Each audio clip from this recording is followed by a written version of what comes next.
Je suis en train de compléter la lecture d'un livre écrit par un juif qui a survécu au camp de concentration, qui, je pense, qu'il était plus agnostique à la fin de sa vie. N'était pas vraiment croyant, s'est jamais converti non plus au christianisme.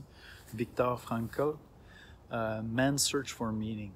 Puis pendant que j'étais en train de méditer ce matin, un passage qui m'est venu à l'esprit, c'est Proverbe 4, 23. « Garde ton cœur plus que toute autre chose, car de lui viennent les sources de la vie. » Une des choses que Viktor Frankl a observé lorsqu'il était dans les camps de concentration, c'est que chaque personne répondait de manière différente aux mêmes circonstances, des circonstances absolument abominables. C'est un livre profondément troublant. La première partie, c'est vraiment une description de l'expérience psychologique des gens dans les camps de concentration.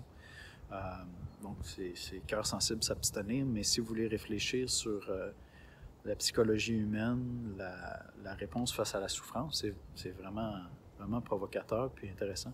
Puis, donc, ce qui ressort un peu de tout ça, c'est que les circonstances ne déterminent pas vraiment, pas autant qu'on voudrait le croire, comment on va réagir puis comment on va agir. C'est plutôt des choses fondamentales en nous. Et je trouve que c'est une belle réflexion à se faire dans la période qu'on vit actuellement avec le confinement.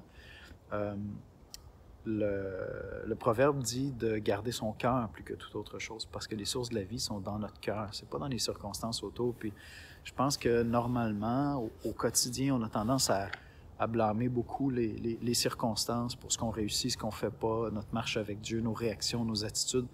On blâme beaucoup l'extérieur. Puis là, nos circonstances à tout le monde sont complètement changées. Plusieurs d'entre nous, on se retrouve en confinement, on a plus de temps qu'à l'habitude. Et peut-être qu'on peut voir que finalement, on n'est pas nécessairement plus disposé à la sainteté.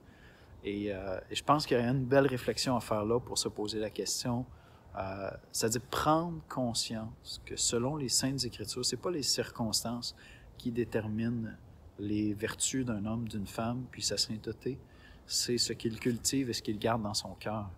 Et donc, c'est pour ça que les Saintes Écritures mettent un accent très fort sur la repentance. Jean-Baptiste, Jésus annonçait « Repentez-vous » parce que les Juifs étaient dans un contexte d'oppression sous l'Empire romain, mais il dit « Le problème n'est pas là, c'est pas Rome le problème, c'est ce qu'il y a dans votre cœur. » Et donc, je vous invite à mesurer ça, à vous dire « OK, là, mes circonstances ont changé, quelles sont les choses qui sont mises en lumière? » Puis, il y a peut-être des choses précises où Dieu m'appelle à me repentir, parce que finalement, c'est peut-être pas les circonstances qui faisaient de moi ce que j'étais, c'est peut-être plutôt ce qui se passe dans mon cœur.